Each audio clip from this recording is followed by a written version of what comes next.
toi tu n'es pas allé vers l'État pour pouvoir déclarer ta fiscalité, déclarer ton entreprise, un jour c'est l'État qui viendra vers toi. Ah là ça... Oui, l'État viendra vers toi et quand c'est l'État qui vient vers toi, c'est très dangereux. C'est très dangereux parce que là, on sera dans le cadre d'une taxation d'office, d'un redressement. Et là, ça va impacter sérieusement sur la croissance de l'entreprise. Pourquoi? Parce que ce n'est pas prévu. Ce n'est pas prévu, ce sont des charges exceptionnelles qui apparaissent et qu'il faut gérer. Alors, ces charges peuvent aller jusqu'à même entraîner la fermeture, la faillite de l'entreprise. Oui, c'est vrai. Bonjour tout le monde, ici c'est Justin et je suis aujourd'hui avec Gauthier. Alors Gauthier c'est le PDG de la société Logon. Alors il va présenter un peu tout à l'heure sa société, vous allez voir. Il fait dans l'accompagnement d'entrepreneurs et aujourd'hui Gauthier voilà, il nous accompagne énormément. C'est un partenaire vraiment très clé dans la gestion et dans l'accompagnement des entreprises que nous accompagnons aujourd'hui dans tout ce qui est domaine fiscal, dans plein de domaines. Mais aujourd'hui, on va parler de fiscalité. Mais avant même d'aller plus loin et d'entrer dans les détails, Gauthier va nous donner beaucoup de clés fiscales aujourd'hui. Alors, Gauthier, présente-toi rapidement aux personnes qui viennent de te découvrir. Ok, alors bonjour Justin et merci pour l'invitation. C'est un plaisir de toujours répondre aux interrogations de nos entrepreneurs. Alors je réponds au nom de Gauthier Nerdier, je suis consultant formateur et aussi entrepreneur. Donc je suis à la tête du groupe Le Logon qui est un cabinet de conseil en management organisationnel. Donc nous intervenons sur tout ce qui est accompagnement des petites et moyennes entreprises sur différents aspects et donc nous on se définit en quelque sorte comme un cabinet spécialisé en stratégie, business et développement. Donc on touche toutes les questions liées à la fiscalité, à la comptabilité, à la finance, au management organisationnel de façon générale. Alors Gauthier, moi tout de suite quand je te vois j'ai beaucoup de questions à te poser en même temps, je ne sais même pas par quelle question commencer, mais l'un des problèmes que je vois d'ailleurs comme toi tu es là avec nous au niveau des vivres et réussir en Afrique, tu vois toutes les difficultés qu'on a avec les entrepreneurs. Beaucoup d'entrepreneurs ne se sentent pas concernés par la fiscalité. Et je ne sais pas, cela est dû à quoi? Bon, en fait, je crois que c'est déjà l'une des erreurs. Le fait de ne pas se sentir, de ne pas croire qu'on est concerné par la fiscalité, je crois que c'est l'une des grosses erreurs en fiscalité. En management des entreprises plutôt. Ouais. Alors, la fiscalité concerne tout le monde. Si on ne paye pas la fiscalité, on n'aura pas les routes. On n'aura pas tous ces supports que l'État nous accorde, cet accompagnement. Et permettez-moi de dire aujourd'hui que l'une des difficultés que nos États rencontrent, c'est justement parce que la fiscalité n'est pas très bien gérée. Beaucoup d'entreprises ne payent pas la fiscalité comme il se doit, ou soit les entreprises payent, mais au niveau de l'État, la gestion n'est pas très bonne. Donc la fiscalité concerne tout le monde, que ce soit les petites entreprises, les grandes entreprises, même les entrepreneurs qui viennent de commencer doivent déjà penser à cet aspect qui détermine en quelque sorte la suite de leur activité. Alors tu viens de dire quelque chose de très important pour les entrepreneurs qui débutent. Alors eux, ils savent peut-être, pour certains même, ils ne savent même pas c'est quoi la fiscalité. Alors, est-ce que tu peux recadrer un peu le contexte? Parce que quand on dit fiscalité, pour certains entrepreneurs, ils pensent qu'être entrepreneur, c'est acheter et revendre tout simplement. Alors qu'il y a ce côté fiscal là également qui est très important. Et je pense qu'il faut peut-être recadrer le sujet. Ok, alors, déjà, quand on essaie d'interpeller en quelque sorte les entrepreneurs, c'est une façon de leur dire, écoutez, vous devez avoir une bonne gestion fiscale. Avoir une bonne gestion fiscale, c'est quoi? La gestion fiscale d'abord, par définition, c'est l'ensemble des dispositions qui permettent à un individu de faire face à ses obligations fiscales. Obligations fiscales, donc obligations vis-à-vis de l'État à qui on verse à qui on doit ces obligations fiscales donc, en termes d'impôts et de taxes. Donc, tout entrepreneur doit le payer. Maintenant, la question de la définition, moi je crois que c'est assez clair. La fiscalité, c'est tout ce qu'il y a comme l'impôt de façon terre à terre. De façon terre à terre. Comme sur cette chaîne, on parle des choses. Donc si je comprends bien, sur cette chaîne on parle des choses terre à terre. Si vous êtes entrepreneur, payez les impôts et les taxes. Et les taxes. Ça c'est, il faut pas fuir ça. Il faut pas fuir, c'est une obligation et il y a des bénéfices. Hein. Ce n'est pas une perte en quelque sorte. L'erreur, c'est de croire que quand on fait la fiscalité, c'est de l'argent jeté. Non, quelque part, il y a des retombées positives. Lesquelles? Alors, première retombée positive, prenons le cas de la Covid.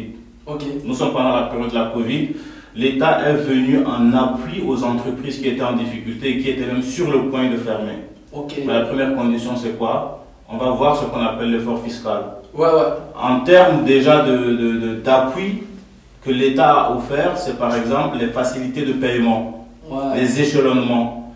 Je vais au service des impôts, je leur dis écoutez, moi je vous dois, c'est vrai, je reconnais, je vous dois, exemple, 2 millions pour l'année 2020. Mais la réalité est là, j'ai eu un impact dans mes activités et je veux un échelonnement. C'est-à-dire les 2 millions livrés par tranche.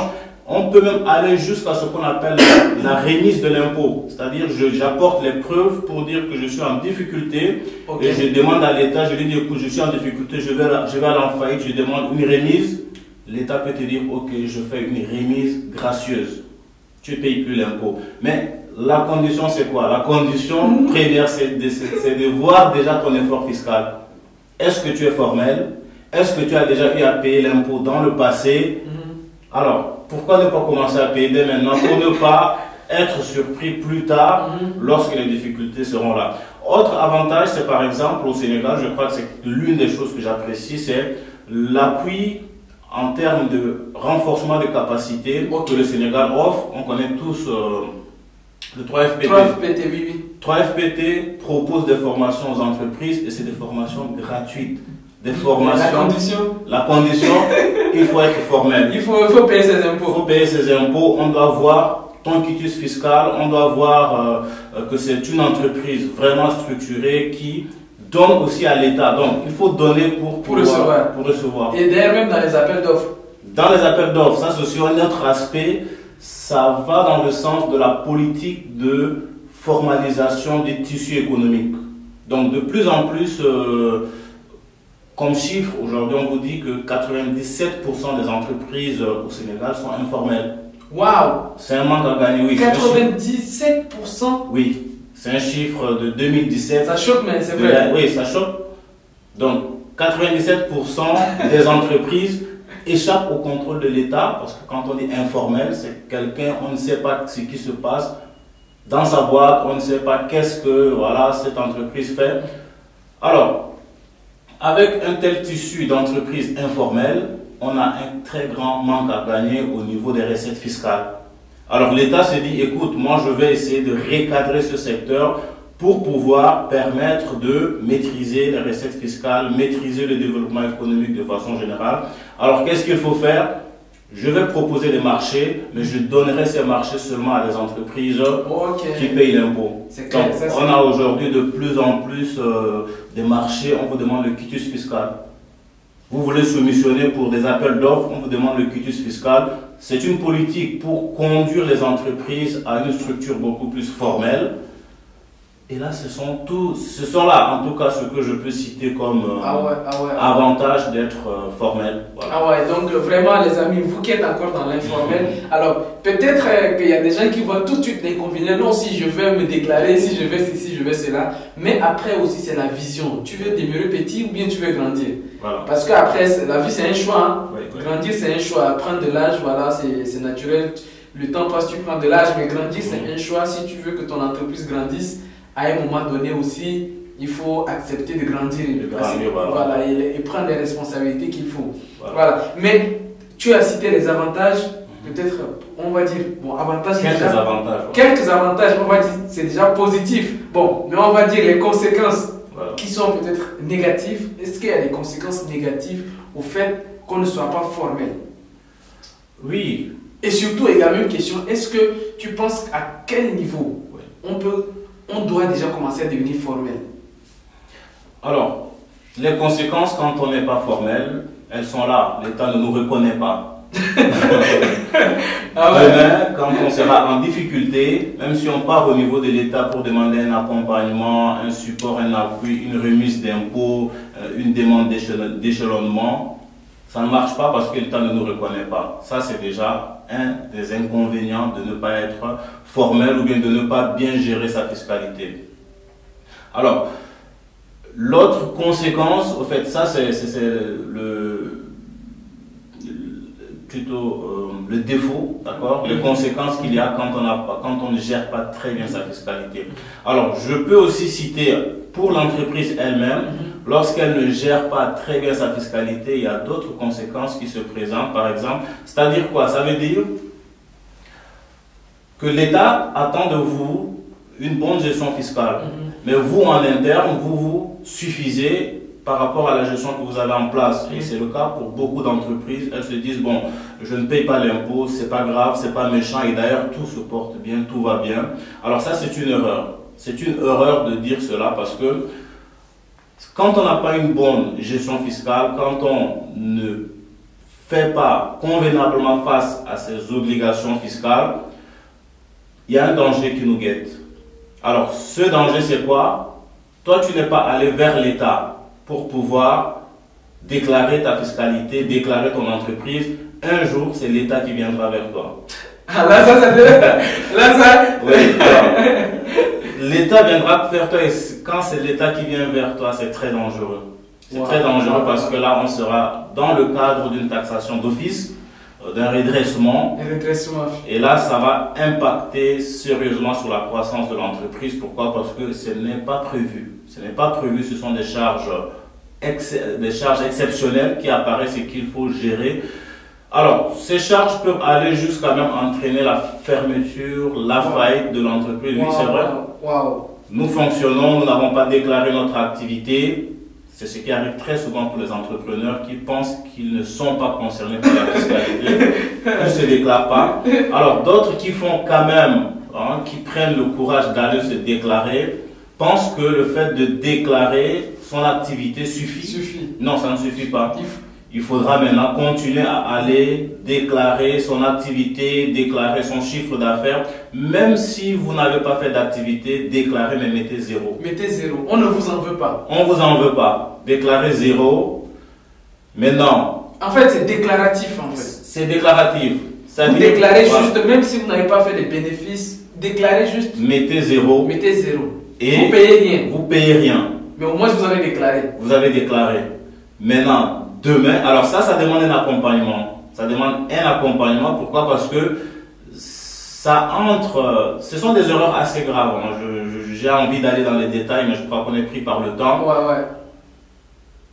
Ça va dans le sens. Au fait, si on ne le présente pas très bien, je crois qu'il y a peut-être des gens, des inspecteurs dans le domaine de la fiscalité, des contrôleurs dans le domaine de la fiscalité qui peuvent tomber sur cette vidéo, qui peuvent mal prendre ce que je dis. Pourquoi? Parce que en disant ce que je suis en train de dire, cela peut être conçu comme un accompagnement à l'évasion fiscale. Oui, il y a l'évasion fiscale lorsqu'on aide les gens à fuir l'impôt, à dévier. Mais il y a aussi l'optimisation fiscale. L'optimisation fiscale. Alors, moi, ce que je peux faire pour les jeunes entrepreneurs, c'est de les accompagner, les conseiller à avoir une bonne politique, à optimiser leur fiscalité. Et parmi les vecteurs ou bien les moyens d'optimisation de la fiscalité, il y a justement des stratégies, des tactiques. Alors, moi, je sais, parce que c'est toi qui accompagnes nos entrepreneurs ici dans tout ce qui est optimisation fiscale. Donc je sais un peu de quoi il s'agit. Donc, alors on va pas dévoiler un peu tout ici, parce que comme on est en train de dire, cette vidéo elle est publique. Tout à fait. Voilà, cette vidéo elle est publique, donc on va pas tout dévoiler, les astuces, les stratégies, et ainsi de suite, ainsi de suite. Donc pour des personnes qui veulent des accompagnements concrètement, alors Gauthier, comment toi tu fais tes accompagnements? Alors l'accompagnement, je dirais que c'est notre cœur d'activité au niveau du cabinet. En tant que consultant, c'est mon activité principale. Alors je le fais, déjà c'est la règle, c'est ce qui s'impose, on le fait sur mesure. Ça veut dire qu'on ne va jamais accompagner un jeune entrepreneur comme on accompagne non, on essaye d'aller sur mesure, on essaye d'avoir une démarche de proximité. Ok. Voilà, parce que quand on est plus on est proche, plus on comprend les vrais problèmes de l'entrepreneur et on essaye de l'aider. Alors si nous parlons ici de la fiscalité, justement c'est parce que c'est un problème de plus en plus récurrent, c'est un problème qui freine la croissance des entreprises, mais ce n'est pas le seul problème. C'est pas le seul problème. Donc nous, dans notre démarche de consultation, on s'efforce à vraiment s'imprégner des réalités de nos entrepreneurs, de manière à voir, peut-être que le problème n'est pas la fiscalité, peut-être que le problème c'est au niveau de la gestion financière, peut-être même que c'est au niveau du business model. Le business model n'est pas encore bien défini. Peut-être que le problème, c'est au niveau de, voilà, des partenariats, de la politique, du management organisationnel de façon générale. Donc la fiscalité n'est que l'un des problèmes qu'on essaye d'attaquer. Donc notre accompagnement, je dirais qu'il est vraiment sur mesure et on essaye d'être un partenaire pour les entreprises. Et si vous partez sur notre site ou bien si vous avez notre catalogue, nous avons comme slogan: concentrez-vous sur le cœur de votre activité, et nous faisons le reste. Très bien. Donc, c'est clair, le message il est clair. Comme ce que Gauthier est en train de dire, eux ils accompagnent beaucoup d'entreprises, beaucoup d'entrepreneurs que nous lançons. Donc, la plupart des entreprises que nous lançons, que nous accompagnons, alors c'est son cabinet, alors c'est un partenaire très très solide, très fiable. C'est depuis quelques années que nous travaillons ensemble. C'est en tout cas le cabinet Logon, c'est l'un des cabinets, en tout cas l'un des partenaires avec qui nous travaillons. Nous sommes satisfaits du travail qu'ils font avec nos entrepreneurs ici. Donc, des personnes qui veulent également faire des audits de leur business. Alors, ceux qui sont dans l'informel et qui veulent passer dans le formel, il y a un processus d'accompagnement, de conversion de l'informel vers le formel. Il y a toute une série d'activités, de stratégies à mettre en place. Donc, on ne peut pas vous dire que oui, toi tu fais ça, toi tu fais ça. Non, sur l'internet, on ne peut pas dire, on peut pas globaliser comme ça les situations de tout le monde. Donc, pour des personnes qui veulent des accompagnements sur mesure, on va juste laisser des numéros. C'est ça. On laisse des numéros, contactez-nous. Si vous êtes à distance avec une consultation, ça peut se faire à distance. Ça peut se faire à distance, en ligne. Et ceux qui sont également au Sénégal, alors ça dépendra de vous. On peut également faire des descentes dans vos bureaux. Ou bien si vous voulez des rendez-vous, il n'y a pas de souci, on est ouvert. Alors Gauthier, merci beaucoup. Comme on a dit, c'est juste, on a traité du volet fiscalité. Voilà. Mais il y a plein d'autres choses. Donc, mais déjà pour ça, merci pour ta disponibilité. Et un dernier mot aux entrepreneurs. Alors, le dernier mot, je crois que c'est ce que même VRA ne cesse de le dire. Le chemin est difficile, mais en réalité, c'est le difficile là qui est le chemin. Donc, si on se lance en entrepreneuriat, moi, je crois que ce n'est pas de l'aventure. C'est pas du tout de l'aventure. Ce n'est pas, il n'y a pas d'essai en entrepreneuriat. Et donc, je profite de l'occasion pour féliciter déjà le grand travail que VRA fait pour pouvoir permettre à des entrepreneurs qui hésitent et des entrepreneurs qui ne trouvent pas leur chemin de pouvoir se lancer. Aujourd'hui, d'autres sont sur la piste. Donc, si vous voulez également essayer, vous voulez vous lancer, vous voulez vous découvrir, je crois que tout est là. Tout est là. Il suffit juste de se rapprocher de VRA, de se rapprocher de nous et les expériences des autres entrepreneurs, nos expériences peuvent justement vous servir pour votre parcours. Merci beaucoup Gauthier pour ces mots que tu dis. En entrepreneuriat, on se découvre. Voilà, c'est ça. En entrepreneuriat, on se découvre. C'est ça. Et il a bien dit que si vous voulez vous découvrir. Non, j'aime bien ça. Ouais. Les amis, merci beaucoup d'avoir regardé cette vidéo jusqu'à ce niveau. Voilà. Gauthier, merci beaucoup. En tout cas, on est ensemble. Merci. Okay, au revoir. Ciao, ciao.